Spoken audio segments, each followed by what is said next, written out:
Ladies and gentlemen, welcome to this IPS-Nathan lecture series entitled Seeking a Better Urban Future by Dr. Cheong Hean, our 5th S.R. Nathan Fellow. Following her lecture, Dr. Cheong will take questions from the audience in this hall and the rooms outside. The Q&A session will be chaired by Professor Chee, Chairman of the Lee Kuan Yew Center for Innovative Cities at the Singapore University of Technology and Design. Today's proceedings will be recorded and shared on the IPS website and our social media pages. And now, may I invite Dr. Cheong to kick off our evening.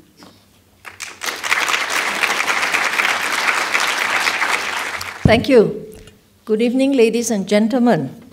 Thank you very much for coming to this lecture. May I just know how many of you attended the first lecture? Oh my goodness. Well, thank you. Thank you so much for showing up again. But just let me get started. I thought for the benefit of those who might not have attended the first lecture, I would just like to explain that I've devoted this series of lectures to a discussion on cities and urban life. And the lectures will focus on the development and management of cities and lean towards more of the physical and spatial aspects of cities. In my first lecture, I started by looking at the Lee Kuan Yew World City Prize laureate cities. So we took a very global tour to many cities around the world, and I tried to distill some best practices and the lessons they might hold for us. So with that backdrop, in this second lecture, I will dive into Singapore's urban future, viewed more at a national level. And finally, in my third lecture, I will be touching on the heartlands. A few years ago, I was invited to speak at an international planning congress in Sydney. I was pleasantly surprised when the MC introduced Singapore as the rock star city. And he quipped that this is because Singapore is very well planned, not because I had long hair and I had a guitar, right? But what an accolade for Singapore, given that just 5 decades ago, we were a city of slums and squatters, and we have indeed come some way. Singapore, at just 720 square kilometers, is about half the size of metropolitan London, with a population of about 5.79 million people. We are land and resource constrained. We are a small island with very big needs, because we are not just a city, but also a country. And in addition to meeting the day-to-day needs to support economic and social needs, we have to cater to very large infrastructure needs which enable us to function as an independent sovereign country. It's hard to believe, that on this little island we house 5 airports, 17 reservoirs, several nature reserves, and extensive land for military training, and one of the largest container ports in the world.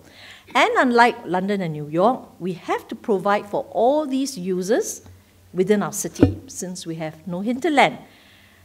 Well, but on the whole, we've managed our urban growth quite well, not bad. This is Mercer's quality of living rankings in 2017. Well, we're not in the top 5, but neither are many cities in Asia. We are, but however, one of the most, or is the most livable city in Asia, but ranked 25th globally. But going forward, many changes, both externally and internally, will pose challenges for us. So what are these challenges? How do we anticipate them so as to build an attractive urban future with a good quality of life? Well, maintaining economic growth and competitiveness is the first challenge. The Committee on the Future Economy has highlighted that subdued global growth, rising anti-globalization, and protectionist policies will hurt our small, open economy. So we have to remain relevant and competitive and tap on new opportunities for growth. Hygiene factors like good governance, stability, availability of skills, safe and friendly business environment, all these are fundamental. But on the physical aspects, we have to ensure that we remain attractive and competitive city for businesses.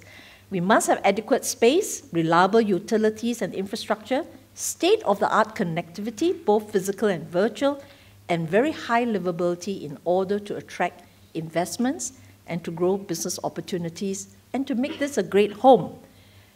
The next challenge is really to mitigate climate change. There is increasing occurrence of extreme weather events and rising sea levels, and all would directly threaten the world's cities. But some people don't believe in climate change. So let's look at what are the changes that's happening to the world. These are a series of time series pictures taken from NASA. And this is the atmospheric CO2 in 2002 and what it is in 2016. This is the temperature increase since 1884. And this is the Arctic Sea ice shelf in 1979, but a lot of it has melted. This is what it is today. So many leaders are concerned with climate change, and there's been a lot of discussion. Well, probably not all leaders. 15 of the world's largest cities are located in coastal zones threatened by sea level rise and storm surges. In the future, New York could look something like this.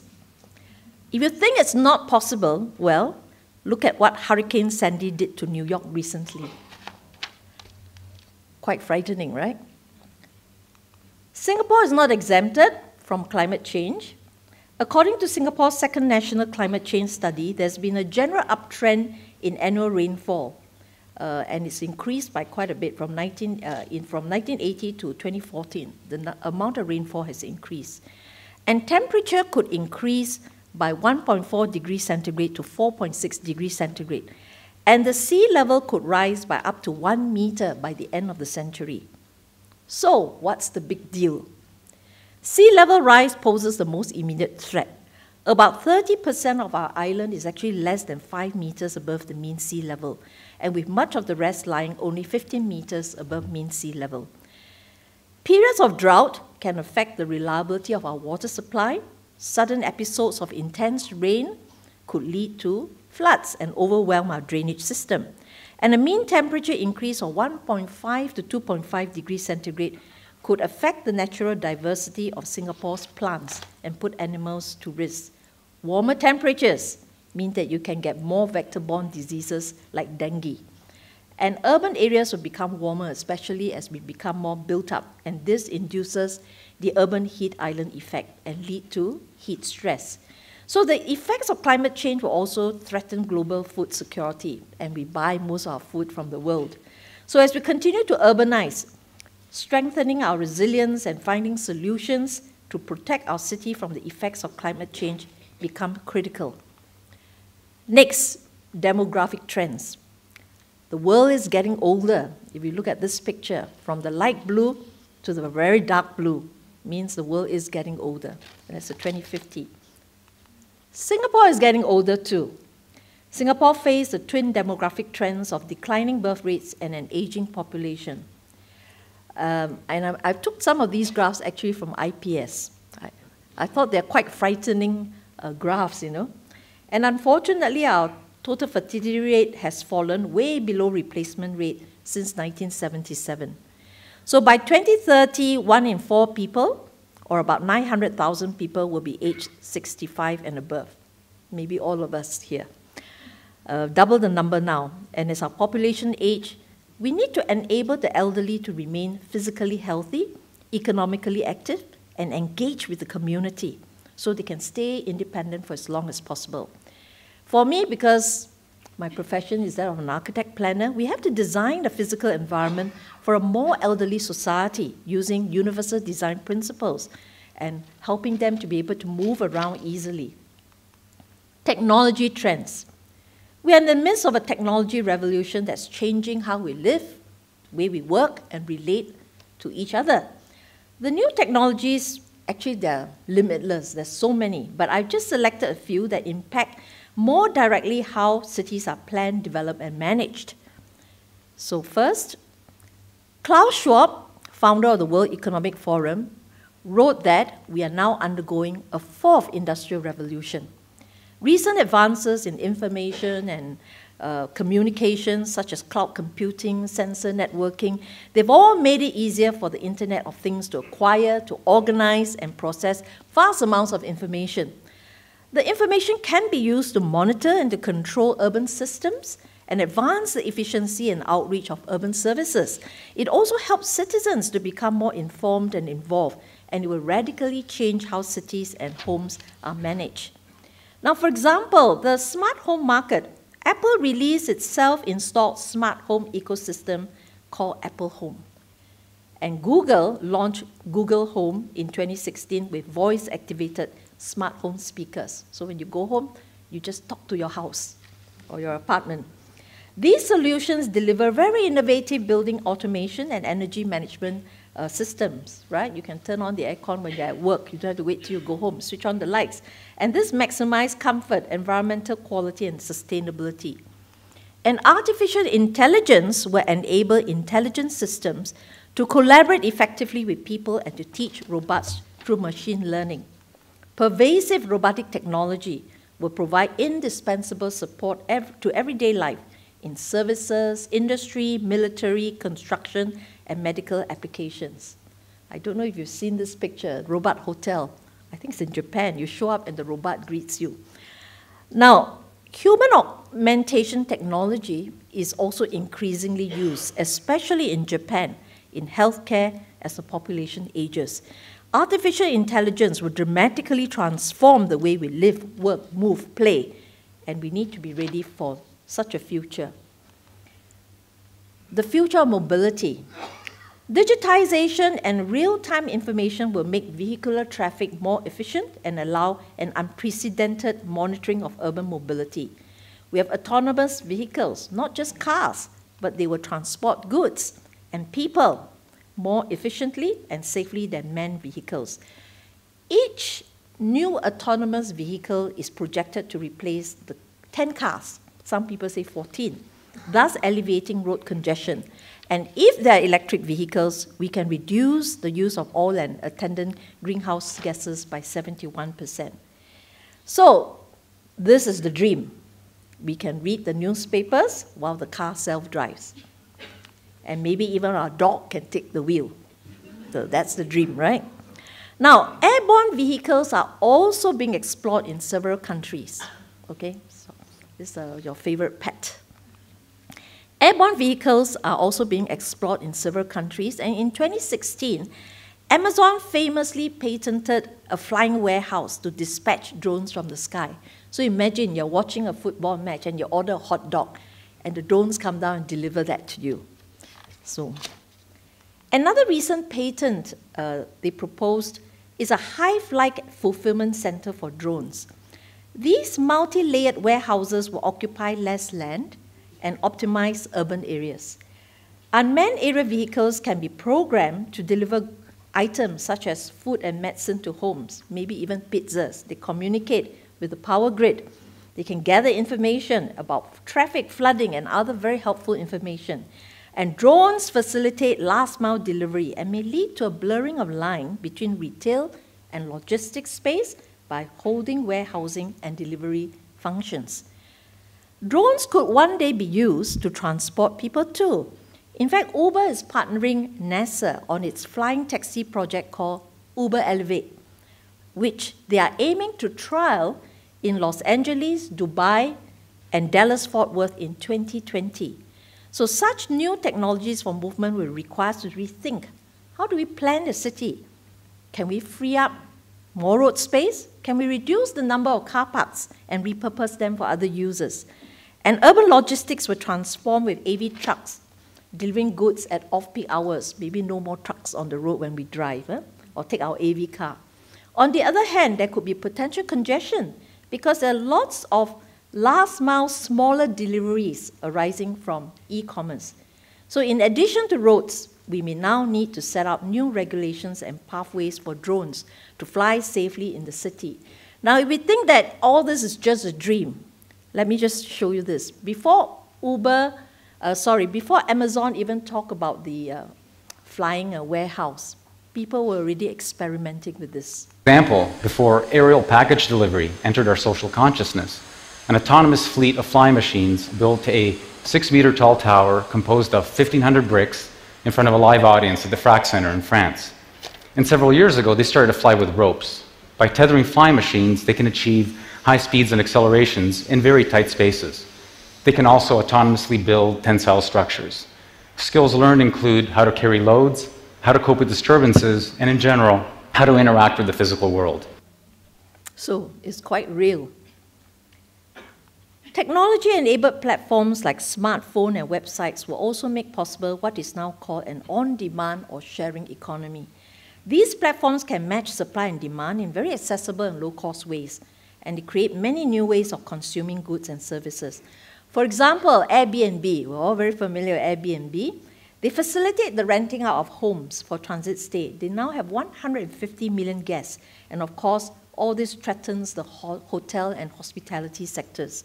Uber, Grab, and Didi Chuxing in China have completely disrupted traditional taxi transport. Actually, Didi operates 25 million daily rides driven by around 4 million drivers in China. And the collection of data by their drivers enable them to use artificial intelligence to even predict where riders are likely to want their cars 50 minutes ahead of time. And they can guess it right 85% of the time, and even learn the preferences of its passengers. Quite remarkable. Now, what will the future of work be like? I know that now I can wear my jeans to work and I don't have to bring my briefcase. Well, in London, co-working spaces in 2016 account for some 88.8% of the total take-up of space, and this demand is growing. As workspaces can now be optimized and shared through co-working and flexible rental, actually there will soon be less use for traditional office space. So your current sector definitions of office, retail, industrial space, they all become very blurred. And there'll be a lot of mixed users co-locating together, and that's the trend. And developers and planners really need to become much more flexible and inventive to cater to these changes. And of course, we all know about the growth of online shopping. And I'm sure many people here do shop online. To attract footfall, stores now have to be experiential. They have to be an experiential hub that provide entertainment and community offerings. So you don't just go and buy coffee, it's an experience to go and buy coffee. Apple, of course, is the leader in this strategy. This is Apple's latest store in Dubai. Its stores are always packed with consumers, testing products, interacting with their store associates. Apple has even renamed its stores as town squares, where people can get together for events, classes, and entertainment. So you don't just go and buy a computer. At the same time, you get a lot of online retailers like Alibaba and Amazon who adopt an offline presence by opening stores and pop-up spaces to test markets to get product feedback. The idea is to link online and offline, and you understand what your customer wants online, and then you allocate the product they want in the physical offline store. This is actually Alibaba's Tao's pop-up cafe. It is cashier-free. You scan the QR code on Taobao at the entrance of the store. When you walk in, they track you using facial recognition, and after going through the checkout doors, the customer will automatically make a purchase through the smartphones without paying at the checkout counter. In fact, they don't have checkout counters, and they can then leave the store with the items. So online shopping will change the logistics sector as the industry needs to get parcels delivered very quickly to buyers. And in fact, we may have to allocate space for buyers to collect and return their parcels. Geo-socialization has been cited as the next trend in social networking. Geographic services and capabilities such as geocoding and geotagging, they will allow social networks to connect users with people or events that match their interests. So it's a much more customized way of networking. So for example, people can join in a group chat at a sports event. Maybe all of you sitting here can join in a group chat because of your proximity. Your mobile phone can point out interesting places, shops and restaurants, based on data on your user preference. And they will also tell you where is the discounts if you go to some of these restaurants. Now, the social trend will give rise to new trends in digital marketing, socialization, and networking, using virtual reality and augmented reality. Pokemon Go brought augmented reality into the mainstream, and Google's Tango platform, Lenovo's Fab 2, smartphones' AR features allow the phone to see and to map the world around you. Alibaba actually has launched a virtual reality store called Buy Plus that allows shoppers to wander a virtual reality mall complete with big name stores. 戴上就好了。Macy's 梅西，美国最大的百货商场吧。Hi, and welcome to Macy's, the largest department store.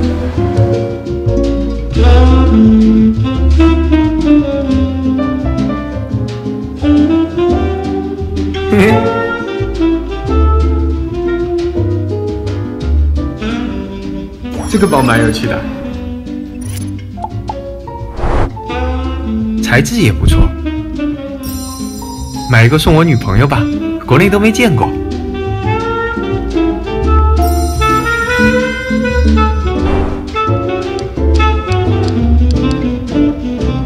搞定。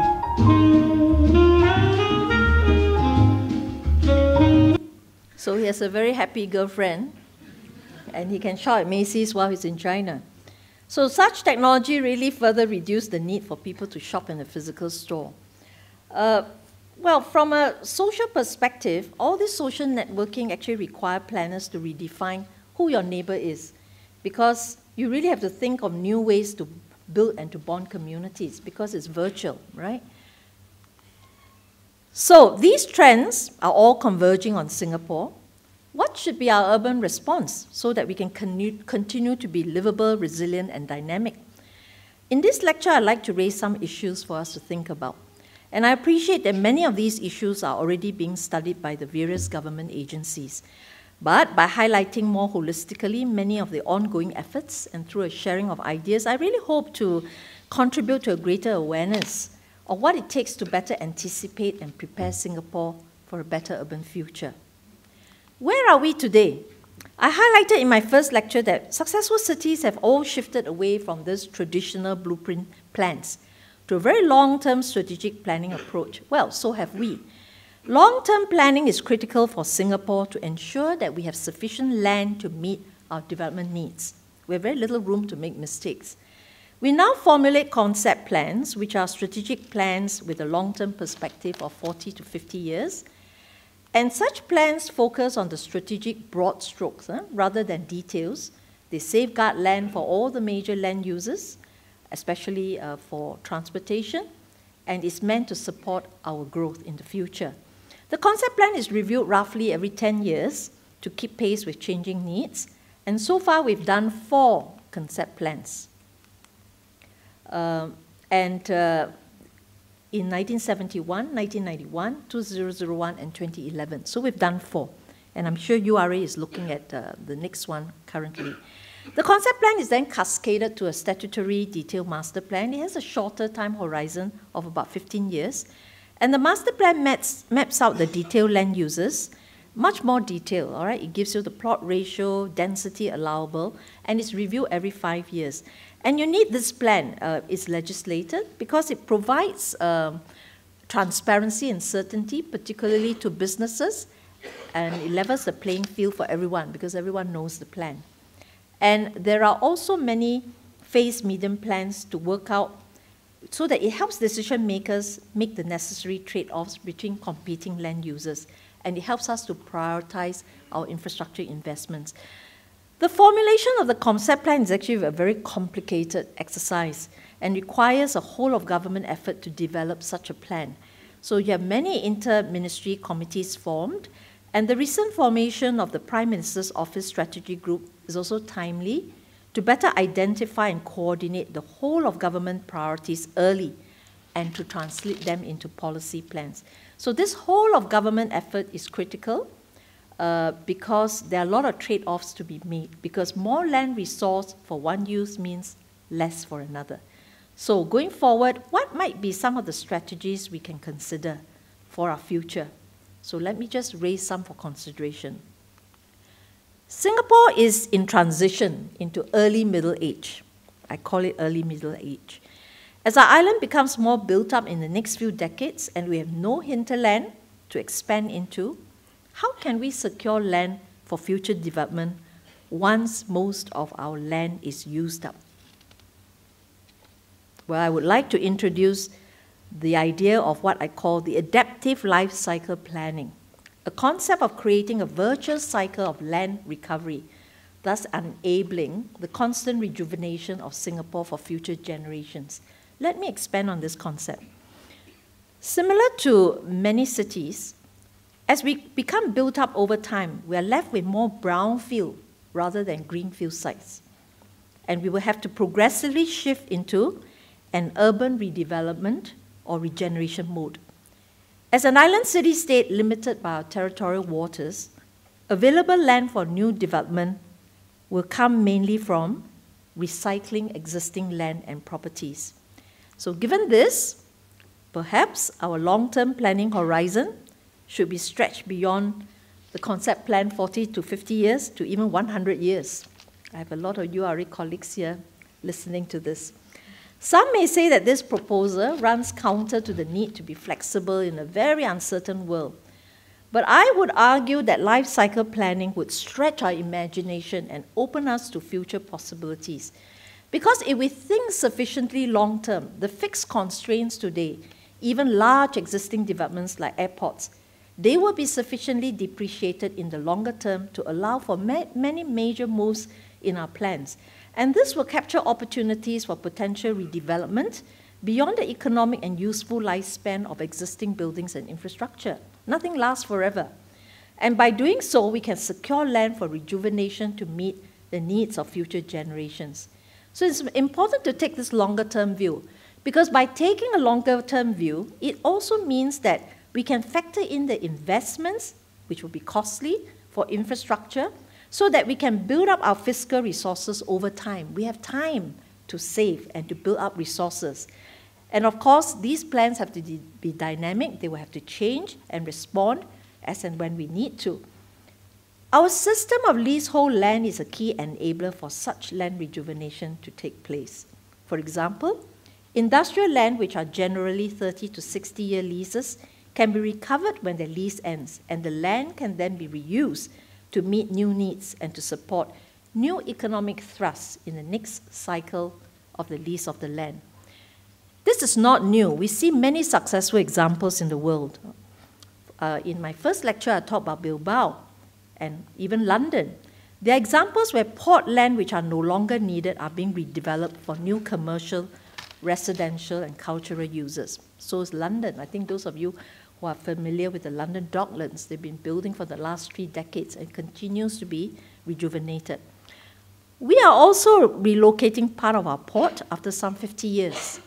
PSA announced last year that it will be moving its Tanjong Pagar terminal to Pasir Panjang and eventually to the Tuas megaport.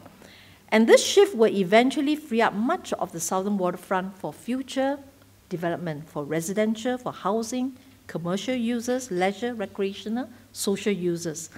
In another example, the move of the Paya Lebar Air Base to Changi in the future will free up 800 hectares for new development.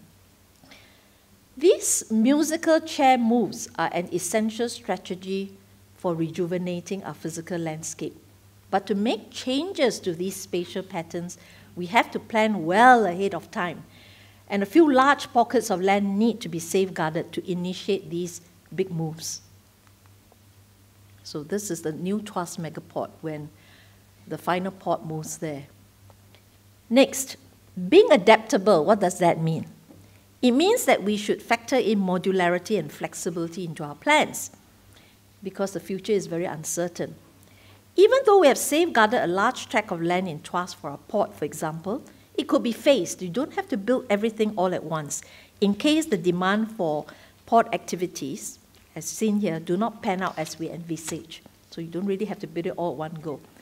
Building flexibility also means that we need to plan for a larger population. Dr. Liu Taiker has advocated planning for a projected population of 10 million. I'm sure all the eyebrows will go up here.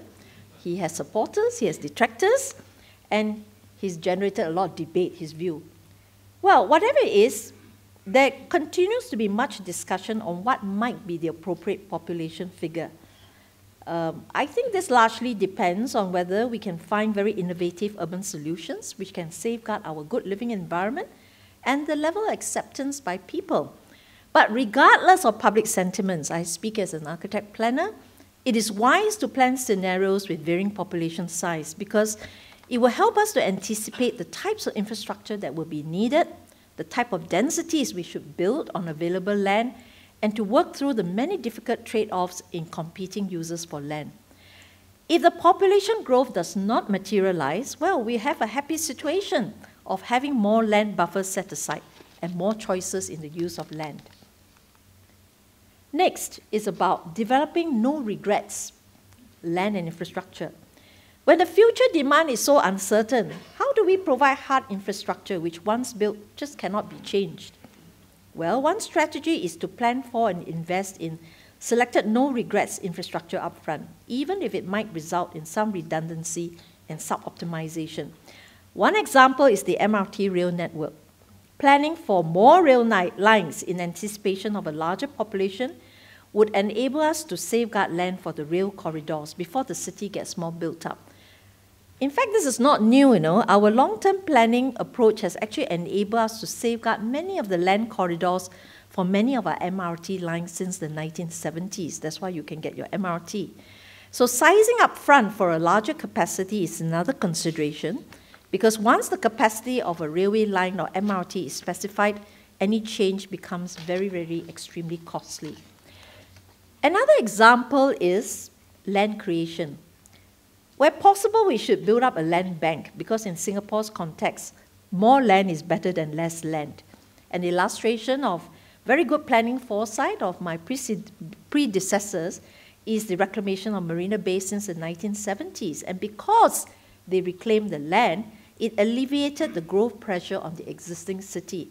And this has enabled us to conserve many of our historic districts. If not, we would face a lot of urban pressures. But the extent to which we can reclaim land is also limited by our territorial boundaries, balanced with the need to preserve sea space to support our port functions. So this is not the only way. We've got to think of many other ways. Another way is we could look at more underground space, and JTC has done this and trialed this quite successfully by doing up the Jurong subterranean caverns for liquid storage. There are opportunities in Singapore which we can explore. For example, Kent Ridge or Science Park, or maybe NUS underneath. I think you have pretty good soil. You could consider underground construction. And I believe URA is currently developing an underground master plan, which I read somewhere. They say that they will announce it in 2019. We could actually consider also decking over large swaths of transport infrastructure, such as highways and over MRT depots, which take up extensive tracts of land.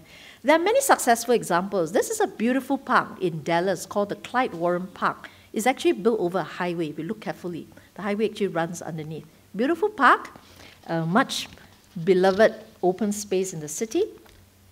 The Millennium Park in Chicago and the Hudson's Yard in development in New York, which is currently the largest development in New York, they all straddle over a working rail yard. And you could co-locate users together to save land. So the East Coast Integrated Depot, which has been announced, is a 36-hectare, 3.2 billion depot, and is built to house 220 trains for multiple lines, the Thompson East Coast Line, the East-West Line, and the Downtown Line. It is the world's first, and the depot will house 550 buses as well. So multiple levels to save land. And by integrating all this, the government expects to save 44 hectares of land. That's about 60 football fields.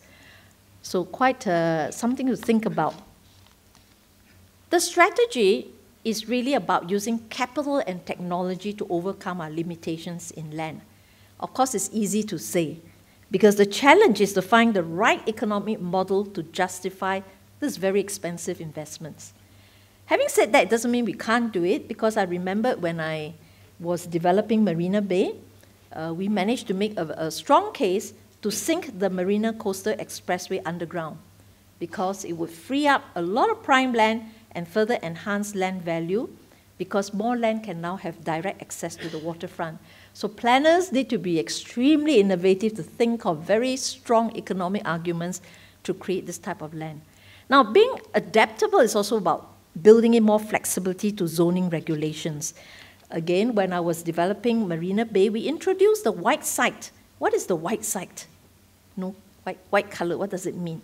Well, basically, we stipulated a minimum floor space, say for a hotel, and then we left it to the market to determine the type of use according to demand. And the type of use could also be changed over time according to demand of the day. More white sites could be considered as URA opens up mixed-use areas like in the Jurong Lake District. And recently, I think URA also introduced a very innovative approach for the new Punggol Digital District. This district will be for digital and cybersecurity industries. And the zoning rules would be applied at the district level instead of on an individual parcel of land, giving developers more flexibility for mixed users. I think this is a really good idea. So just as cities need to be adaptive, actually architects need to design their buildings to be as flexible as possible. There are some architects here in the audience. You have to size your floor plates with a reasonable size, and you have to have sufficient ceiling height and for greater flexibility so that it can be repurposed. Google's new Mountain View headquarters comprise a series of really giant glass domes, and they're just big domes, in this site. And underneath, they can fit and change any structures that they want, making completely programmable for any eventual use. So next, I want to talk about the need to build integrated, resilient, and intelligent infrastructure. Many mature cities are aging. They suffer from a huge infrastructure gap. London's infrastructure development body formulated a £1.3 trillion London infrastructure plan 2050 because they want to cater for a population growth of another 3.1 million. This plan creates an integrated vision for London, encompassing sectors such as transport, green infrastructure, digital connectivity, water, energy, and social infrastructure. And interestingly, London also has an independent National Infrastructure Commission, which advises the government on infrastructure development. They carry out assessments on the state of infrastructure. They take a very strategic approach by linking long-term priorities with short-term actions so that infrastructure is seen as a system and not as a collection of silos. So today, based on the concept plan projections, already individual agencies work very hard to make provision for key infrastructure, such as those for transport, water, energy generation, and waste management. But going forward, there could be even more scope for closer integration of the various modes of infrastructure so that we can reap greater synergies between them. We have to think about infrastructure as integrated urban systems to optimize the outcomes rather as individual services. As a small island city-state, we must work towards, I advocate, 3 principles in our infrastructure provision. It's to favor a circular rather than a linear model. It's to adopt an integrated multifunctional rather than a single-function urban system, and to build resilient and intelligent urban infrastructure. What does all this mean? Well, one of the best examples of a circular system is the way PUB has successfully closed the water loop. I think I will not go too much into this. We all know. Today, Singapore is really designed as one giant rainwater absorbing sponge. Is Singapore the sponge city? Because PUB has developed a whole network of drains and canals and underground storage tanks to capture the rainfall.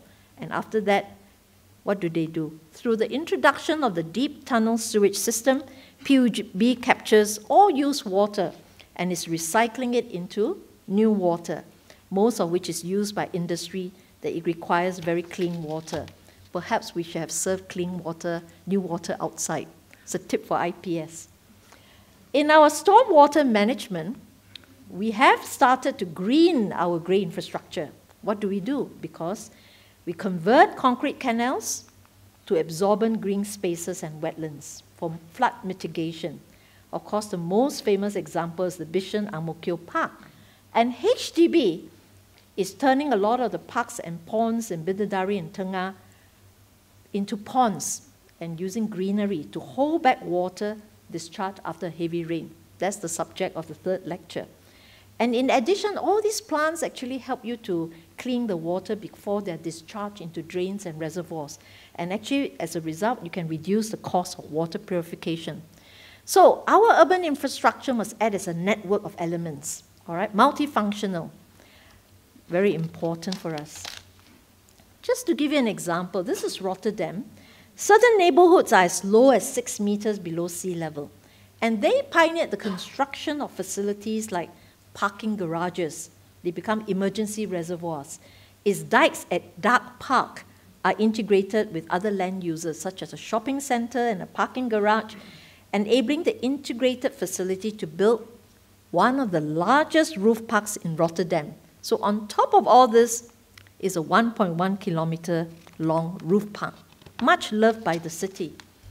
So similarly, you can have a multifunctional strategy when we carry out, say, land reclamation. So for instance, I took this from the concept plan. When you reclaim land, now this is not the final form of the reclamation. This is just an example that I took from a plan from URA. When you reclaim, you could actually be quite clever in the reclamation. You can double up as a dam, and then it becomes a coastal protection measure for the East Coast, and then inside you can collect water. And the reclamation can be shaped to create more inland water bodies, where heavy rainfall can then be channeled to prevent floods, and then it becomes a freshwater storage reservoir. So they also, these water bodies also create very beautiful waterfront conditions, so that you can have more waterfront housing and recreation. Next important principle is really to strengthen waste energy and the water nexus. We must really try to combine energy, waste, and water because they have potential to provide benefits across multiple city systems. So, closed loop system, right?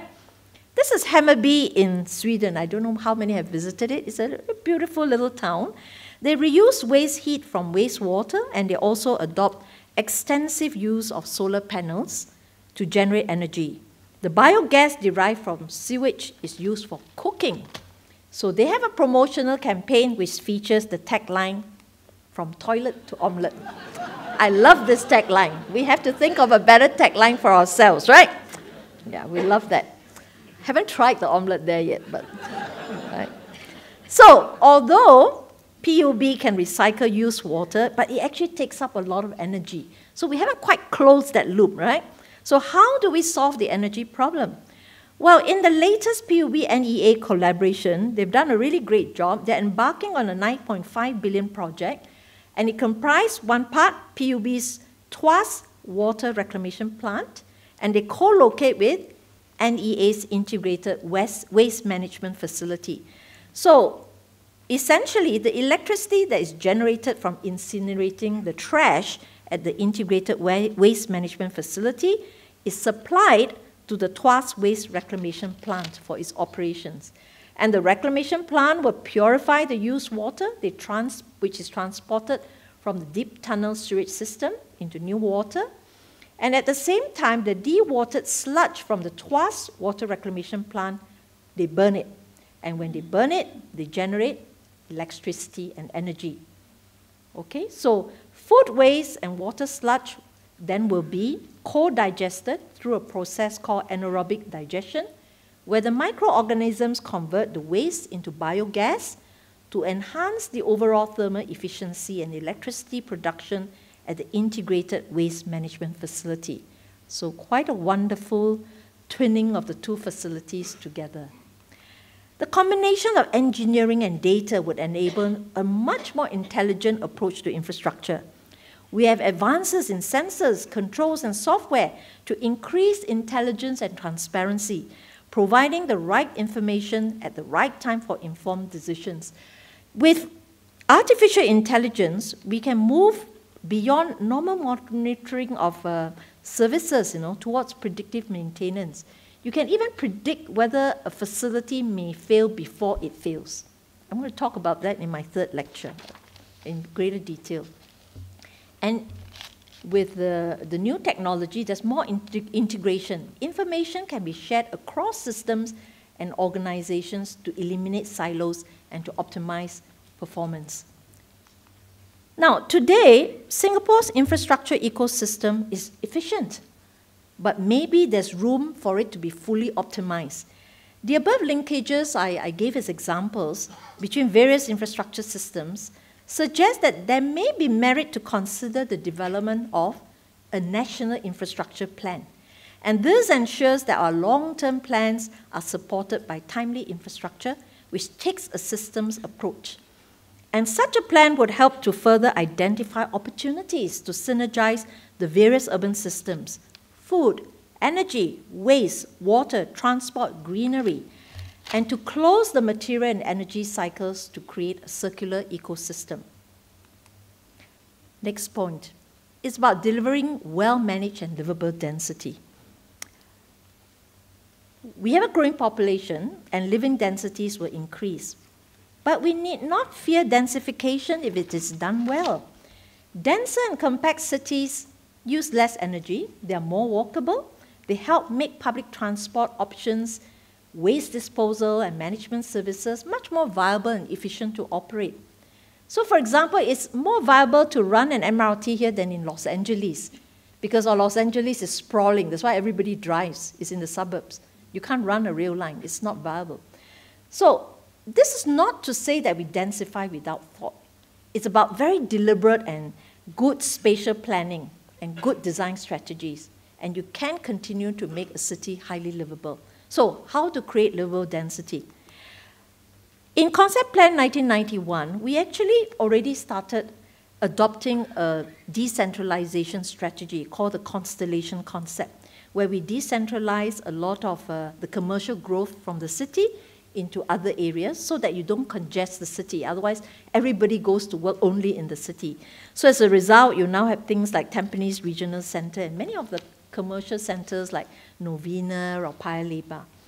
But there is still a very high movement of one-way travel across the island towards the central area and towards the west region during the peak hours, because that's where all the factories are in the west.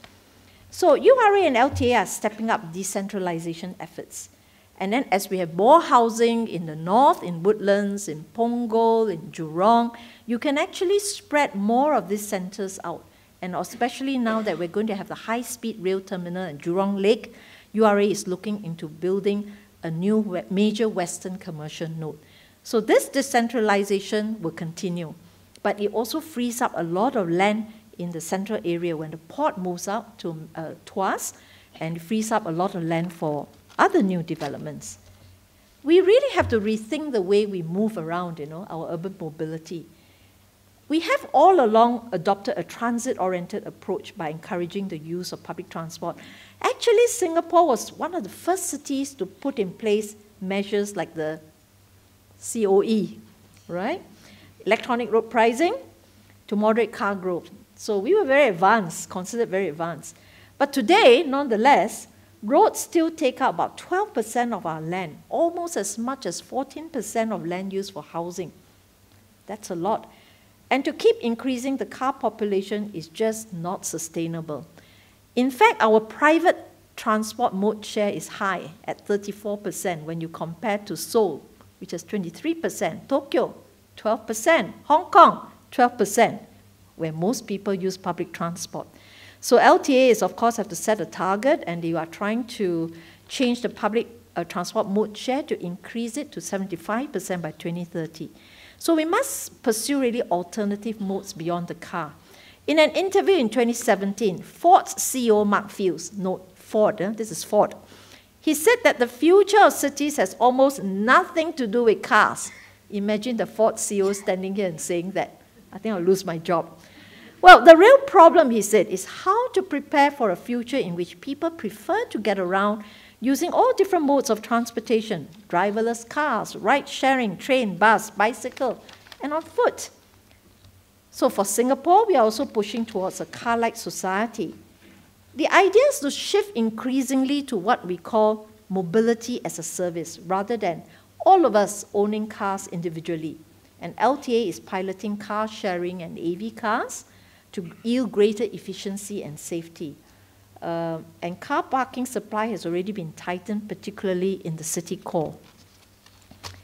Of course, a car-like policy will need to be supported by alternative affordable and convenient modes of transport. So LTA is really investing very heavily in rail. They're doubling their rail network.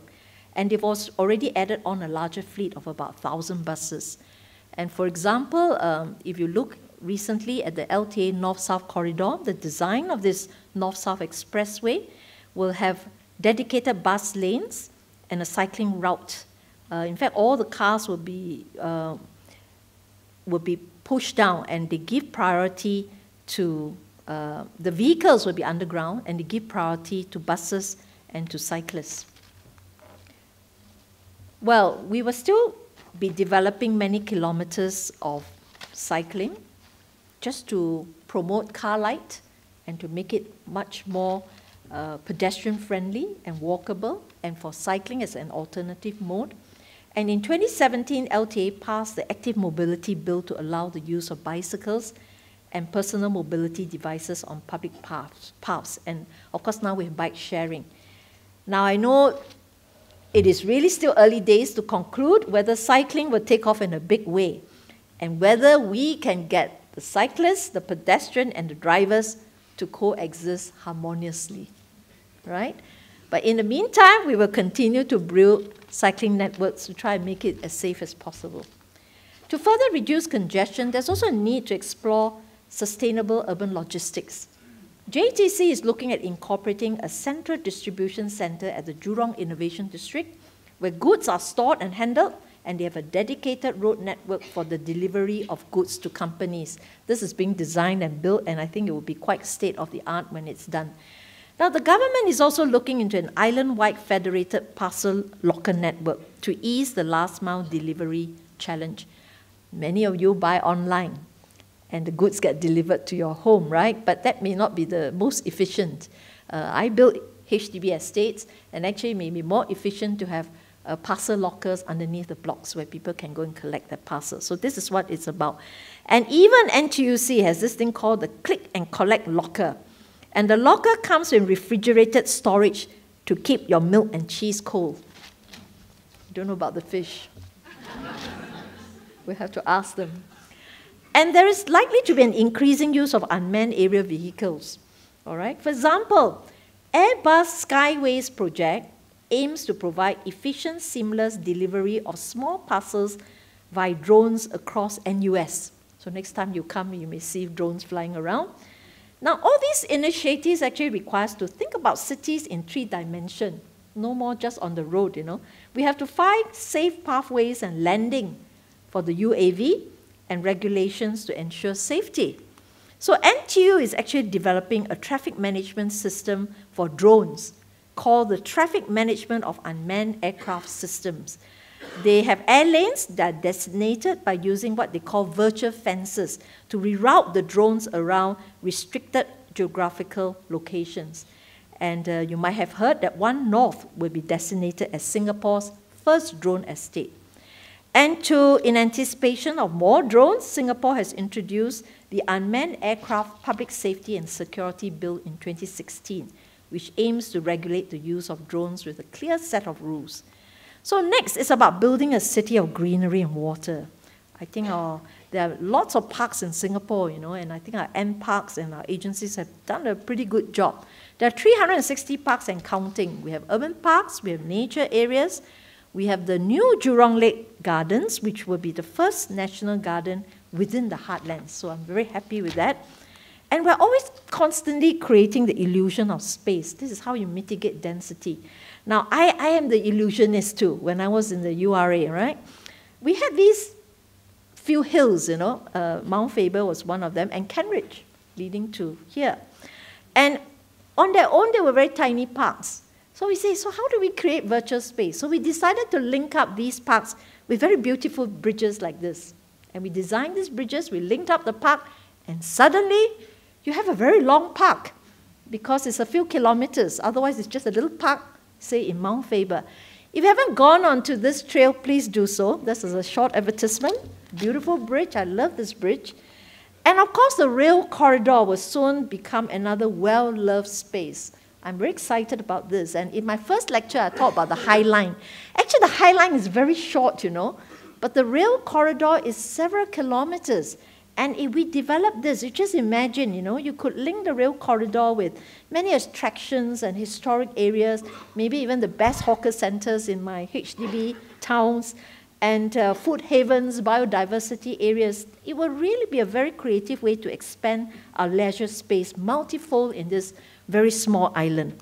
And at the building level, I think URA has got a lot of incentives for us to build upwards, to build towards the sky with the lush program, and people respond to this. Many architects, very innovative, they brought a lot of skyrise greenery into their buildings. And we soon have a return of nature to our city in a garden. Now, this picture, where do you think it was taken? No prize. Okay, well, I took it one morning when I was taking a walk at Gardens by the Bay. This is not Sungai Buloh or somewhere, It is actually in Gardens by the Bay. And the biodiversity came back. All the bird watchers were there. So I'm really, really happy. I think MParks and Gardens by the Bay did a really good job. Now, there's one thing that I thought maybe we could do more of, is to increase the amount of food by maybe having more urban farms. Recently, MParks has announced it will encourage more people to adopt edible gardening, and I'm very supportive. And in the planning, for example, in the Tengah New Town that I'm planning, I'm going to weave in a lot of large linear greens and encourage the community to take up more urban farms. Lecture 3. Okay, now, livable density is also about developing a people city. We have to develop identity, image, and great environmental quality, right? And we can shape the city using what I call urban design, in the way you place your buildings, public spaces. We can shape the city beautifully. And we can put in a lot of beautiful public spaces and promote placemaking and programming to encourage greater vibrancy and community interaction, such as Marina Bay. And we've done a lot. You can go and fly kites at the barrage, You have the night festival in the Civic District. So very beautiful, and some people were doing yoga, in Marina Bay. So that's nice to see. And I can tell you there are many, many wonderful spaces, even within the HDB towns, that we help to activate, and they're very vibrant. A people-focused city is also about conserving heritage and identity. If you attended the first talk, I also talked about this, right? It's the importance of identity and heritage. And many of the successful cities do this very well. I'm not going to go into great detail. You might have questions on this. But I think given the small size that we are, we're not bad. We have conserved more than 7,000 buildings and structures, and much of it is in big districts, not singular buildings. But I think we can do a lot better in terms of coordination and design of street and urban infrastructure. People experience a city from the street, right? Because we all walk around the street. So I appeal for greater attention to be paid to the quality of design of our public spaces and urban infrastructure. Increasingly, our urban infrastructure is creeping into our crowded streetscape, and if we're not careful, it will mar the visual experience of our city. Careful attention must be paid to the design of large urban structures. We are having more numbers of ventilation buildings, MRT stations, and entrances. There are also miles of overhead ramps, pedestrian bridges, linkways, multiple signage that crop up along the street. We really need to bring some order to these as we experience the city, as I say, from the street. Is it possible? Can we do it? Well, we can take a leaf out of cities that have lovingly nurtured a design culture that looks at all aspects of public infrastructure. I showed this slide in my first lecture. Bilbao commissioned Norman Foster to build the signature Fosteritos. Very beautiful, become a brand for Bilbao. Barcelona has attractive boulevards such as the Sant Joan Boulevard. The scale and design of the sidewalks, trees, signages, lampposts, street furniture are all beautifully coordinated. Good design doesn't have to be expensive. We just need to put some thought into careful design before we build. That's the architect in me speaking. Now, reimagining the city from the internet up.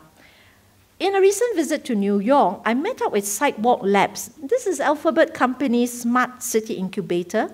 They imagine, design, test, and build urban innovations to help cities. And the stated goal is reimagining cities from the internet up. I borrowed this phrase. Well, Singapore too has our smart nation ambition. So this is one of those kiosks, they have where you can get a lot of information from the sidewalks, a lot of data and information. Singapore too has our smart nation ambition. And as a small integrated city-state, we're actually very well poised to harness smart technology in a very big way. For a start, the intention is to focus on 5 key domains that will have significant impact on the citizen and society, and they cover transport, home and environment, business productivity, health and aging, and government services. Now, there are many, many applications now being developed. I'm just going to cover a few which I thought is quite interesting, thinking about the city. One is, of course, my colleagues in LTA, they're doing a lot of smart transport. With more than 1 million vehicles on the road and 4 million daily bus rides, smart technology can help to optimize the use of our limited space for more efficient, safe, reliable, and enhanced transportation. So they now have these things called mobility on demand pilots, such as the Delphi automotive system, and Newtonomy, which is being piloted at One North. And LTA will be introducing self-driving buses into my towns soon. So we'll have to work with them. And self-driving vehicles also hold very great potential for freight transportation. And of course, LTA has analyzed a lot of anonymized data from your commuter fare card so that they help them to manage the bus fleets so that they know whether the bus is very full or not, whether they should put more buses on the road. And of course, we will have a next generation electronic road pricing. I know you don't like that, but it's essential. And for home and the environment, the HDB is developing a smart town framework. I won't go into this. It will be in lecture 3. And of course, you could do a lot with also health and enabling aging using smart technology. I will touch a little bit on that in my 3rd lecture. So the next point I'd like to make is about moving from digital age to engage. All the technical professionals, including me, and policymakers, we can pursue the latest technological advances and the latest smart, cool applications to better manage the city. But we must remember that ultimately we are planning for our people and our citizens. A more participatory approach to planning is needed to help us to better understand what our citizens want and whether our plans are meeting their needs. A co-creation process really helps to harness ideas and enterprise from the community and promote joint ownership. I shared a lot about the examples of some other cities like Seoul and New York, which have done this very well in my 1st lecture. And, many of the proposed initiatives will not be successful without the support and cooperation of people. For example, while the transport experts can pronounce, "Let's go car light," but we need to persuade everyone to leave their car at home and to switch to alternative modes of transport. We introduce more cycling and personal mobility devices on the road. But ultimately, there needs to be consideration between cyclists and PMD users and pedestrians so that we can exist harmoniously. We can say, let's have a low carbon and climate resilient society. But how are we going to achieve this circular economy? How can we reduce waste? How do we recycle waste? Green cities actually require green citizens, we have to paint ourselves green, who have a sustainability ethos ingrained in their daily lives. I said this in my 1st lecture. Maybe now you have the answer. In Yokohama, how many types of trash do they sort into? Wow, A star, you see, because you attended the 1st lecture. 15, right? We are still struggling to get people to reduce waste and to recycle. So really much needs to be done to work with people and our citizens to be more mindful of our own personal use of energy, water, and resource. And I think that is a lot of work to be done. All right, we have to work with citizens. And some of the agencies have actually done some rather innovative things, all right, getting people to give a lot of inputs, particularly for the rail corridor, which URA has done very well. What to do with public spaces. They converted car parks to public spaces. All right. I think the last point I'd like to make is about pursuing strong science and innovation. Research, innovation, and technology is going to be critical for us to help find the right urban solutions. The Singapore government has committed some $19 billion for the Research, Innovation, and Enterprise 2020 plan, funding it from 2016 to 2020. Of this, some 900 million has been set aside for urban solutions and sustainability. And in 2017, the MND has launched the Cities of Tomorrow R&D program, setting aside 150 million to fund research and development in building a more livable, sustainable, and efficient city. So I think all these new solutions are going to be very important for us because urban problems become increasingly complex. But a city is not just about efficiency, engineering, and technology. We've been very good at building hardware, but what areas of R&D should we further pursue, apart from technology and scientific solutions? To answer this, I'm going to briefly outline what I see is the evolution of planning thought in Singapore over the years. Okay, so this is a strong science that I talked about.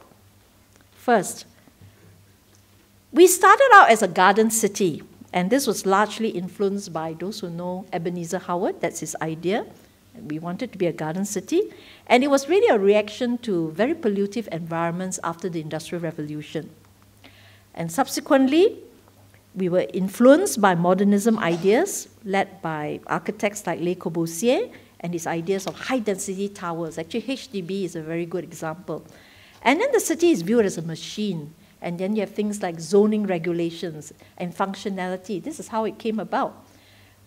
Much of what URA and HDB planning has done seemed to also have roots in this. But then people reacted to this mechanistic view, right? And they say, what happened to the people factor in the city? So this gave rise to new urbanism, where people wanted to humanize the city. And there were a lot of activists who supported this. Jane Jacobs is one of them, but not Professor Jane Jacobs. I know you're in the audience. And people wanted a more human scale, vibrant streets, walkability, public spaces for a more human city. And fortunately, Singapore did pay attention to this. And so we have actually made, in a way, modernism work by layering the functional city with very many people considerations. And as there were become more concerns with climate change, we talk about sustainability and resilience. We start to think about all these things. And recently, there's increasing recognition of the city as a series of very complex urban systems.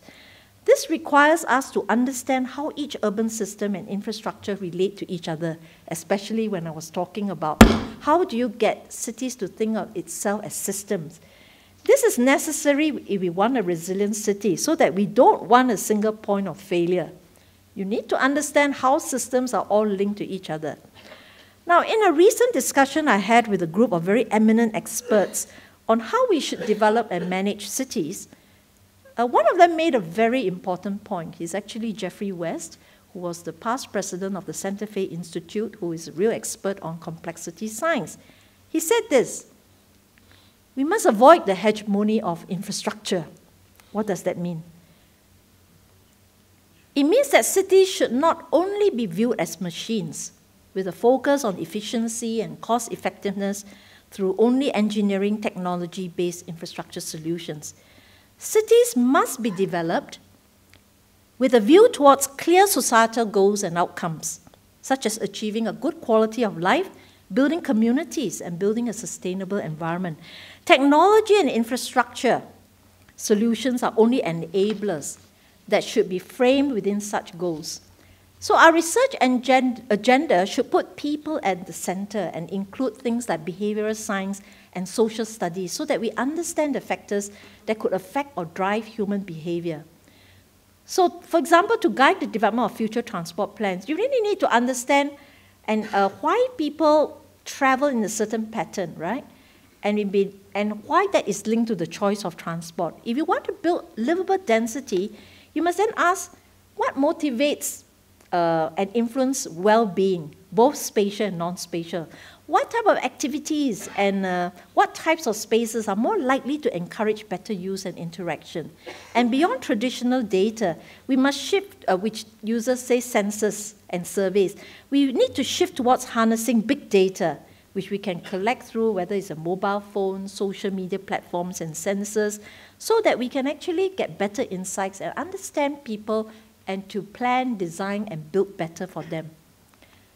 So, a lot more things beyond just science and technology. We need to understand many other things.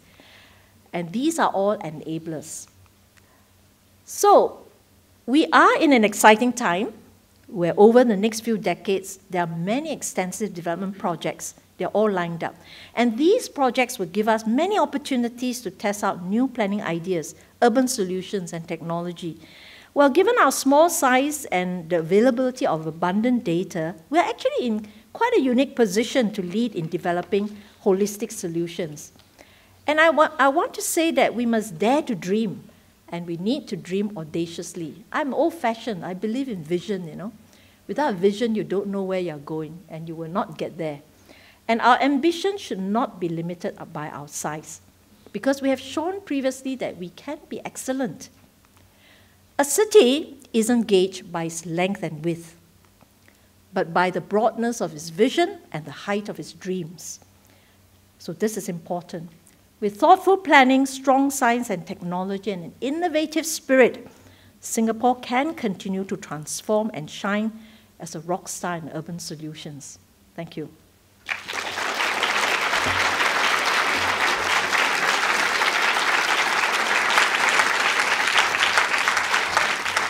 And just as Heng Chee is coming up, please. We can be a beautiful city, right? The third lecture is on the 23rd. Well, thank you very much, Koon Hien, for that breathtaking, and I would say brilliant and comprehensive talk. What Koon Hien has done, Dr. Cheong has done, is to bring together, you know, in a very imaginative way, and to deconstruct for us what we need to think about when we talk of the urban future. And she's introduced in the same talk the kinds of developments that we have to take care of, challenges, but also drivers of change. And it's a lot for us to chew on. Now, she said a great deal of things. I'm sure you are ripe with questions. I will exercise the prerogative of the chair to ask the first one. I have to say, Koon Hien, I came with some simpler questions, but as you started talking, more and more questions came to my mind. I'll just name one. You startled me when you said you want to start planning with a long horizon, 100 years. And I said, are you serious? You know, because by the very drivers you name, technology, I don't think we can predict technology beyond even 20 years, 25 years. To talk of 100 years, I don't know what sort of technology will be with us. How do we live? The smartphone, 2007, completely changed the way we bang, the way we buy things, all kinds of things. The way you work, your office can be your cell phone. So what does it mean? The other thing is, because I'm a political scientist, we plan for 50 years, you know, and I remember in the conference we organized, Lee Kuan Yew and the physical transformation of Singapore, we learned that Mr. Lee, in fact, 50 years ago, decided to how Singapore was to be planned. This is where housing would be, this is where the airport would be, and this is the central business district. And I am told by planners, it's amazing how relevant and how applicable his basic plan has been. Now, 100 years is very different, you know, and in that last 50 years, we've seen British government, Japanese government, we were, sort of trying to make our way to getting an independent future. Then we became part of Malaysia. We came out of Malaysia, and now we are what we are. So what I'm saying is that, is it too ambitious to plan for 100 years? Yes, I was trying to be provocative. But, okay, first maybe let me try and clarify. When you plan for 100 years, it doesn't mean you make one plan and then you stop. That's not the planning process, right? And in my first lecture, I actually talked a lot about, it's not about, it's not a planned city. It's about a city that continually plans. There is a difference. Because a planned city would be in a blueprint mode, and we know within 5 years it's already outdated. But it's about the process of planning, and it's about thinking very, very long term. I agree with you. Technology will change, and you cannot predict. But I'm not asking people to predict. There are certain things that don't change so easily, you know. Your MRT lines, roads can change a little easier, but MRT lines are very difficult. Your airports, your port, they're not so easy to change. Your reservoirs, right? So if you look at Singapore, the planning of Singapore, if you go back to when it was first done in the 60s and early 70s, when Königsberger, through the United Nations, came to help us with the plan. I know there's some planners in the room. If you look at the structure of that plan, it's still the same structure, you know, it hasn't changed that much. So some things, the backbone doesn't change that much. But there will be many changes, right? Whether, for example, maybe we don't need as much space as we thought we need. But then, given that Singapore, you're talking about a country which is a city-state. If I were the United States of America or Australia, I wouldn't worry as much about it. You can just move to a new city. But we can't. So thinking ahead gives you potential levers to make very big moves. The airport, what is there to say that this airport that we're building now will not even move in the next 70 years? Even the new one that we're building. Maybe, you know. I'm not saying it's going to, I'm just saying maybe. So you need to be able to think ahead of the possibilities. Many people are feel very restricted about looking very far because they say, oh, the building is there, the road is there. But nothing lasts forever, right? Because a building will grow old and needs to be replaced. From an economic point of view, every building and infrastructure will depreciate over time. They don't last forever. But given that you're a city-state, you don't have a hinterland where you can build elsewhere, you do have to think about the recycling of land. I think that's what I'm saying. Even though you plan 100 years, I'm sure there'll be, if I plan every 10 years, you have at least 10 more concept plans. If you do every 5 years, it'll be 20 more concept plans. So you are continually planning, but you always have that long-term horizon. Two other very important things. If you want to do these musical chairs, you need to safeguard huge chunks of land so that you can move an entire chunk. That's one. Secondly, they are very expensive things to do. So you may not have the money now, but if you tell me that in 30 years I need to do this, then a good government will have to think about how to build up the resources for that to happen. And it happens because the port is moving. Paya Lebar Airport is moving. So it happened. We moved to Changi last time, remember? So I think that's what I'm trying to say. Thank you, Koon Hian. Now, I'm going to, your talk was excellent and it ran, beyond the time. But so,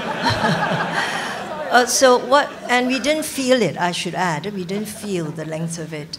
What I would like to ask is, for the people to ask questions, but I will group your questions and take down the questions, and Dr. Cheong will answer 2-3 questions at the same time. All right, can we have the first from the floor? Yes, please. Good evening, Dr. Cheong. Can you identify yourself? I'm Joseph Lau from Lord Architects. Thank you for this inspiring sharing. This decking over highways is a great and interesting idea, and looks like it's catching up in many countries. How about Singapore? For example, landscape deck over Orchard Road. We can create a lot of activities, just like you said, Dr. Cheong. We should make places and not spaces. So we can create activities over airspace, which is free. And the area of Orchard Road, I think, is tremendous. It's a big area. And if we can build this landscape deck from one end to another, if it's proven to be successful, we can continue this idea to Little India, Bras Basah, Shenton Way, and Chinatown. And I like your view, please. Thank you. Thank you. Is there a second question? This is about decking. Yes, over here. Name and where you're from, please. Good evening, Dr. Cheong. My name is Brent. I'm an art student. So I want to ask specifically about Orchard Road because it's been going through tough times in recent years. I remember the head of the Orchard Road Planning Development in a Sunday Times article. He said that the thing that really annoys me is when people say Orchard Road now sucks. Orchard Road has no hope. It doesn't give him, it doesn't give any solution. So I know that the planners are looking at Japan's that crossing street, looking at Times Square and Seoul, where somehow, despite being in inexpensive cities, they are very livable. So can you enlighten us all on what plans are there for Orchard, and how is it any different from just building another mall like as it has been done recently? Thank you. I think perhaps you'd like to answer the two first. Okay. Over, yeah. I must first say that here I don't represent the government. I get the sense that you think I can make all these pronouncements on behalf of everybody. So to be fair to my colleagues who are in the room, some who are from URA, whatever I say don't mean they are saying it, okay? It's just me saying it. So firstly, Joseph, thanks for the questions. Decking over highways and transport infrastructure is a possibility, but as I say, the big challenge is the economics. Yes, the airspace is free, the structure is not, because you have to build a huge structure and you have to maintain it. So I would say if we ever do it, it will have to be quite selective where you actually do it, and we have to work out an economic argument. I think there are economic arguments. For example, if I were to do a park, if I deck over and put the park there, I can release that park land for other users. So that's an economic argument, right? So, but I would be very careful where I put the deck. I'm not too sure I want to put over Orchard Road, which is the second question, and over Little India. These are huge structures. You have to be very sensitive to it. So I can think of some really appropriate places that we could do this, but we will have to make an economic argument. Now, Orchard Road, I'm really not the expert on the Orchard Road. URA, some of my colleagues are here. You feel free to answer, you know. But having said that, I was involved in Orchard Road many years ago when I was in URA. And we wanted to make Orchard Road friendly. I actually don't think Orchard Road, I actually still like Orchard Road. I still go to Orchard Road, you know. I don't know, I'm sure many of you still go. So it's not so dire the way people paint it, you know. It's just that it's not Orchard Road. The point is about technology coming in, and you have a lot of online shopping. So it's not just Orchard Road, it's retail in general. It's the death of retail. I also won't say it's the death of retail. I always think people are very resilient. They will find a way. But for now, the future of retail is a big question mark for many retailers. And there is no real answer. I attend a lot of conferences and they talk about this, and people are trying all sorts of things, right? Some people try the experiential one, you know. You go there, you're not just buying the coffee, but you do many other things. And so I think there are a lot of these things that are now happening. And we don't know where it will settle down, but people are trying all sorts of ways. Even I am trying, because I built neighborhood centers, you know, lecture 3. Questions? Yes, please. Hello, I'm Drew from the IPS. And so my question really is with regards to perhaps the limits of planning. So you gave a lot of principles for planning, but I'm wondering if perhaps there needs to be space for urban experiments for the community, the citizenry to take up initiatives on their own, for the government to support these initiatives to try out new things, perhaps, to respond to changing desires and needs. Thank you. Would you like to answer that first? Because there's a whole bunch from the spillover theatre. Okay. I think there's another group somewhere else, right? Okay. Yeah, I think someone touched on this in the first lecture. It's really about urban experiments, consultation, and giving people a lot of free play. Again, we have to understand the context. There are certain things that need to be planned, and I'm going to repeat what I said in the first lecture. Things like infrastructure, power plants, incineration plants, railway lines. Of course, there's still consultation in that, but these really need to be centrally planned. There's less room for experimentation in this sense. But as you cascade down to local level planning, actually you can do a lot of experimentation and co-create spaces with people. I'm going to touch a lot on this in the third lecture and show you many examples that I work with my residents and how wonderfully they can give me ideas and create the type of environment that they want. So I'm saying, yes, you can. But you also have to distinguish between different levels of planning and different levels of complexity in consultation and participation. Thank you. Now I'm going to read a question from the audience in the other room. This is from Si Liang. Question. Recently, there was news of smart infrastructure in the form of smart lampposts that can, among many things, perform facial recognition. How do you balance the potential of smart infrastructure to harness this data against the privacy and rights of citizens? Now, I'll read the second question too. This one is from Kathleen Verstrate, British Council. Where do you see the role of arts and culture and creativity in the Singapore looking 20 years ahead in building the city? And how can you enable this?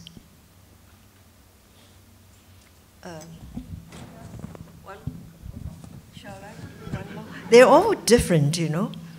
I think you'll be here the whole night, you know. Yeah. Well, okay. Now, this one you may want to answer next round, but it is quite a political question. It's about leasehold. You want to hear that? Yeah. I thought you would never ask. Ellie Lim. Dr. Cheong, you mentioned leasehold as a key enabler of land rejuvenation, and I agree with that. But it has also caused anxiety amongst Singaporeans, especially those living in old HDB flats with just 40 to 50 years of lease left. People are worried about the value of their assets, and would you convince them that this is still the right model of development? Yeah. Okay. You'll be here for a long time. The first one is lampposts, the second one is arts and culture, and the third is quite leasehold. a variety, don't you think? All right. Maybe let's look at smart lampposts. I suppose the point is not about the lampposts. Huh? The point is really about the privacy. Yes, this conversation is being made throughout the world. With technology, you need data. Data means, look at Facebook, right? So it's two sides of the coin. The question is, how do you strike a balance? The data is very useful to make living convenient for people, comfortable for people, safe for people, because it keeps you safe, right? If the police can get data, it keeps you safe. But on the other hand, yes, there's a certain degree of privacy issues that people might have to give up some privacy. But this is a conversation that will have to have to take place as we proceed on to moving into being a smart nation. Does it mean that therefore we don't harness technology? No, I don't think so. I think that conversation and where do you draw that right balance will be a conversation that is very much needed. But I think for some of the agencies that are working on this, they're very mindful of this concern. And we're just as mindful to protect the privacy of people. So very often, again, it is not black or white. Because data can be anonymized. If you want to know, say, how many people are on the buses so that LTA can pump more buses when they know this bus is full. But how do they know this bus is full? They only know because you tap your fare card, right? And you give them that information. So my question to you is, so you want the bus to be full or you want buses that are not so full?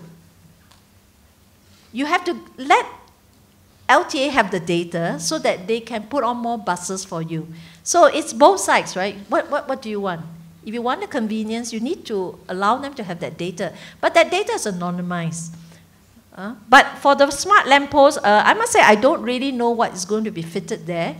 I think counting cars and all this, these are not sensitive data. Counting number of pedestrians walking, crossing the road is not sensitive data. I think probably you're referring to the newspaper report about facial recognition.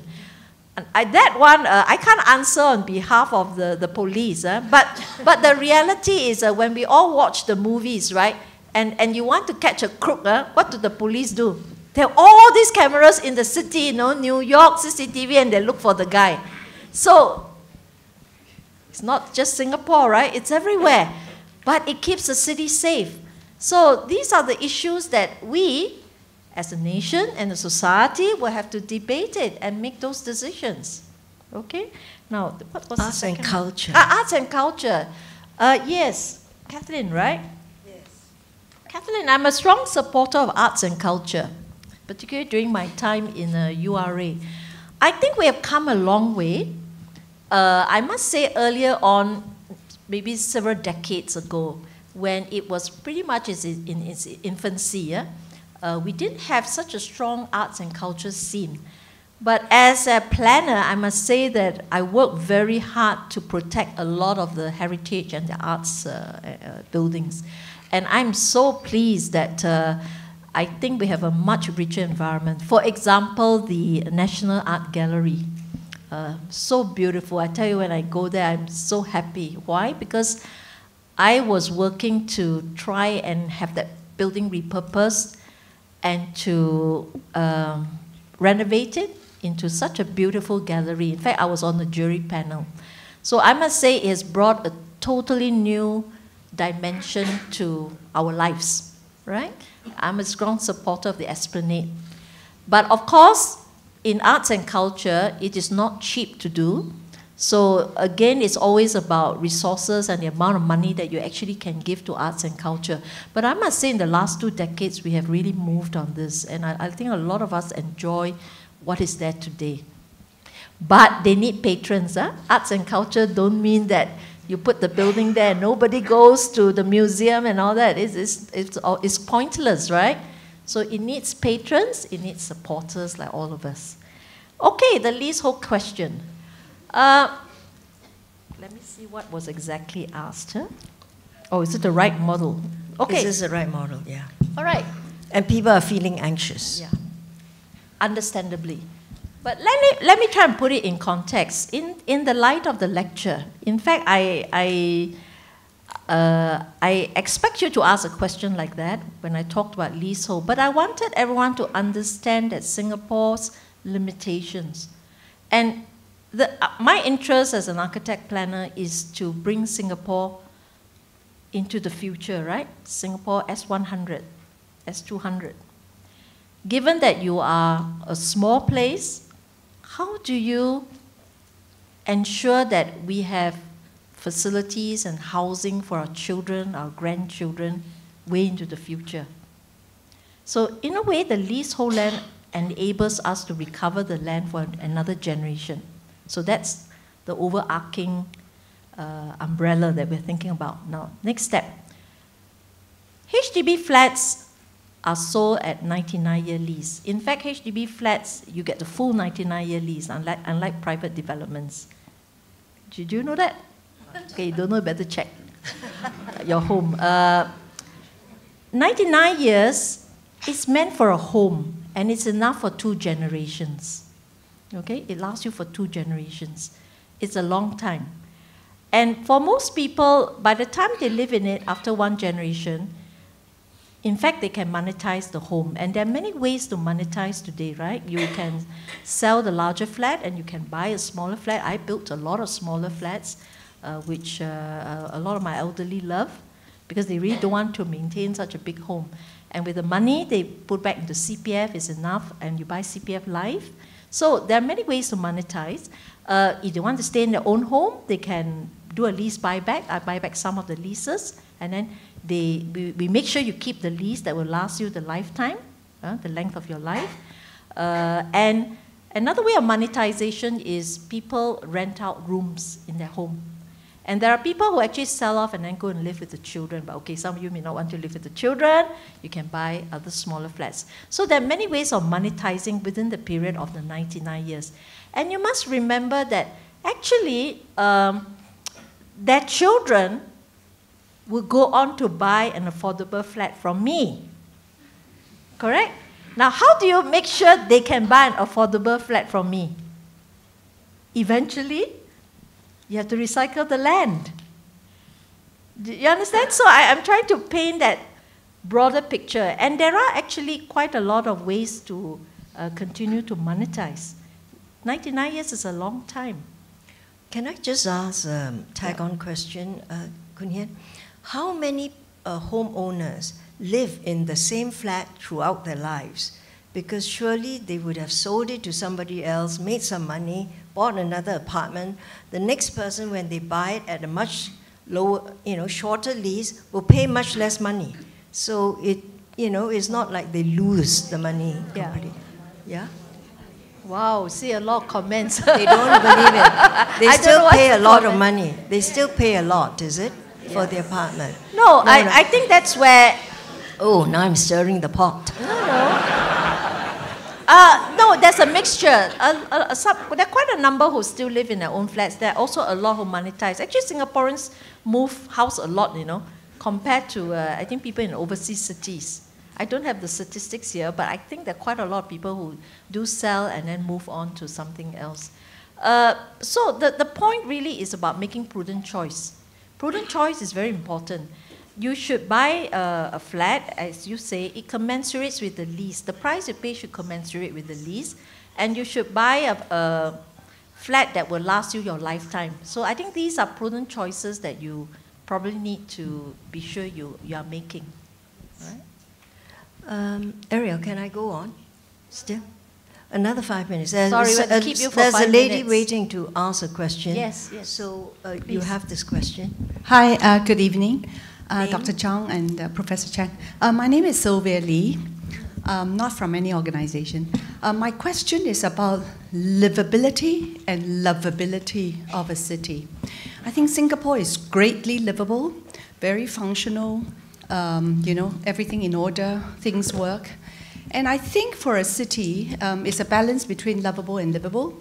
And of course, it's hard to have a city that is both lovable and livable. I think it is nice, but I think it's hard. So how, in your view, is Singapore are we going to achieve lovability for Singapore as well, in addition to the livability? Thank you. Thank you. Sylvia, right? Yes. Yeah. I actually think we should try and achieve both. You can be a livable cities. Livable cities are sometimes easier to achieve, because there are things that you build, you can design for it, right? Lovable is a lot harder, because lovable involves everybody. So I was asked again, why do I give this lecture at all, and come here and face your question on leasehold properties. I gave these lectures because I wanted to create a greater awareness of what it takes to build and develop a city, this place we call home that we love, and to actually encourage people to love the city, to take part and to take ownership of being part of the city. And to me, that's what lovable is about. Lovability has a lot more to do also with getting people to be involved. Because I think when people are involved, that makes a whole world of difference, right? A city is not so lovable if you just sit there and wait for everybody to do something for you. It's lovable if you are part of the process and you give back. There's a beauty in giving back things, you know, right? When I know a lot of you, maybe you are volunteering or helping. When you give back, it triggers something in you, a certain emotion. And lovable cities is about emotion, is about the soul of the city. And sometimes there are cities that are not very livable, but people still love the city. So I think as planners, it is a very difficult part of the work. And we try very hard to get people to participate, but you really need two hands to clap. Of course, the planners want to take the feedback, and then there's a conversation, and people try to co-create things with you. So I think when I talk about HDB, it's a little easier because you see more of the real examples.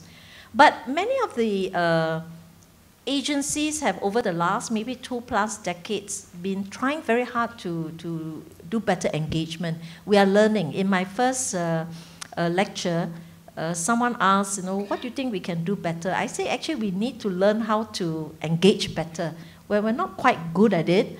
There's a lot more to be done. How do you touch the emotion? You know, when I talk to my colleagues probably smile when they sit here and look at me. I always say it's the emotion, it's the touching of the emotion. I build public housing. I try and cater for people, and I try and take care of them as well as I can. But sometimes we still get scolded, huh?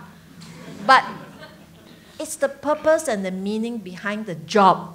It's not that one interaction. Because if the person is not happy about something, there's usually other issues, right? So you try to look beyond that issue and say, how can I help you? We cannot always say yes, but it's an attitude. So similarly, I feel engagement is an attitude. It's an attitude of saying, can you work with me to do something? So in the first lecture, I talk about the weak point we have is we're not very good at persuading. Engagement is not only about people telling us what they want, but it's a two-way conversation. It's also about persuading you why certain things might need to be done in a certain way. Sorry, very long answer. Now, Koon, if you will allow me to join in the conversation, because I worked on a topic, Asia's future cities, sustainable, livable, lovable. So I played around with the concept of lovability too. Now you come at it from the engagement point of view, and it is truly one way of getting at it. I looked at lovability as, are there sacred spaces in the city? Sacred spaces, secular sacred places. It's not about churches or mosques and so on, but it's sacred spaces, spaces that people love and adopt. If you ask Singaporeans, do you have a sacred space in Singapore? Everyone will tell you, botanic gardens. That comes out very easily. Some say the old National Library, which was pulled down, okay? But they said the old National Library because I dated my first girlfriend there and I married her and so on and so forth. So cities must have sacred spaces, but sacred spaces are adopted by people, and you embrace the space as a sacred space. Planners produce the parameters and they create the configurations, and the space becomes, if it's adopted and loved by people, whether it's a park, a building. Finally, all sacred spaces everywhere seem to be quiet, have a quiet air about it. But I think if people, New Yorkers, they go to the park, Central Park, they go to Cloisters, Battery Park, and so on. If in a city, citizens feel that there are sacred spaces they can adopt, they will come to love the city. This is my place. This is my city. This is my special haven. So that's another take on lovability. Yeah. Are there any other questions here? I had a question. That's okay. That, and there's two. I'll give these two as the two last questions, both women. Thank you. Oh, and Anne Wee wants to ask you, three women. Oh, no, you are bringing the question to her. Sorry, Anne, yes, please. Anne Wee from NUS. Because I'm deaf, I apologize if somebody's already made this point. I feel, would you feel that the complications of housing Singaporeans has become greater? I feel that in the early days of the housing board, people would tell you about the quality of the flat they were going in and about its convenience and everything. Now they also seem to take a high priority. It's resale value. So they look at a house, a roof, not only for its living quality, but what they can make on it, potentially what they can make on it. Now, doesn't that make the problem of housing Singaporeans a lot more complicated? Absolutely. Well, the answer is yes, it does so. And I think we do remind people often that public housing is a home, first of all. It's a home. And in the Singapore conversation a couple of years ago, when we asked people, you know, how do you view your housing? Is it public housing? Is it an asset or a home? Actually, it's quite encouraging. Most people come back with the feedback, it should be a home first, and then an asset second. So I think that's encouraging. So therefore, we always say, make prudent choices. Don't speculate on your HDB flat. Thank you. There's a last question up in the corner. Hi, thank you so much. It was such an interesting lecture. Your name? I'm Shubha from HR Strategies. My question is, as planners, you'll design lovely things and sort of you'll make it possible, put the infrastructure. But there's a lot of trying to get people to change their behavior. Just like you talked about making Singapore car light. We came as expats to Singapore and now we've settled in Singapore. We've made it our home. But we still see there is still a huge sort of pullback. People don't like to take the public transport. So I keep asking myself, what can you all do as planners to also get people to change their behaviors so that we can actually optimize this beautiful plan that you all make? Well, actually, it's not just the planners, but it's important to give people alternative if you want people to get off the car, right? So my colleagues, LTA, are trying very hard to build a lot more rail lines. The density of a rail line will be very dense, you know. It'll be almost like New York. You're living within 10 minutes of a station everywhere, you know. So they are trying very hard, but it takes time. So we are feeling it because this is the transition period. Because you're trying to build, and then you will have some disruption to the train. But if I'm not wrong, I think actually more people are taking public transport as more lines open up. So it's not just what the planners do, but it's also encouraging a switch in the way people attitude is to car. You know, I was told that, because I know that one of the deans in the University of Pennsylvania in the US, she tells me that all her kids don't drive, you know, all the students. They don't drive. They just go for car sharing. And they are very novel in the way they give you car sharing. Today you have Blue SG. It looks a bit boring, you know.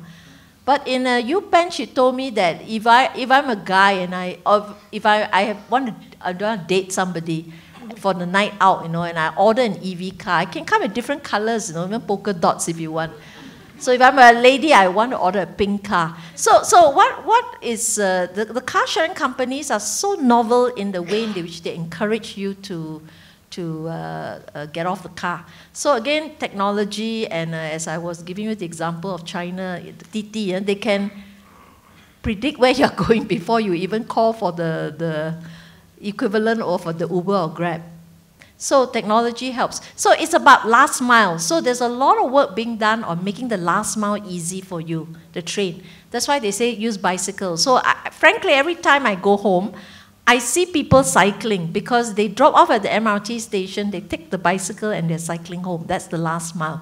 So we are experimenting with many, many different ways. Right now it's probably a little bit untidy, but I think in 5-10 years' time it may change. It's likely to change. Okay? Thank you. Well, I have to say, on your behalf, on the behalf of the audience, I want to thank you, Koon Hean, for this really inspiring, and I would say, introduction to the awesome planning that has been going on in Singapore. If we didn't know before, we know now.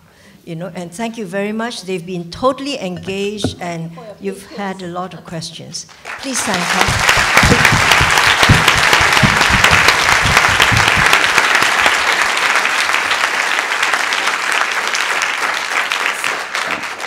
Thank you, Dr. Cheong and Professor Chan, for being the most lovable speakers. As mentioned, Dr. Cheong's third and final lecture, and the most exciting one, will be on the 23rd of April. Details on our website. We hope to see you then. Thank you. Good evening.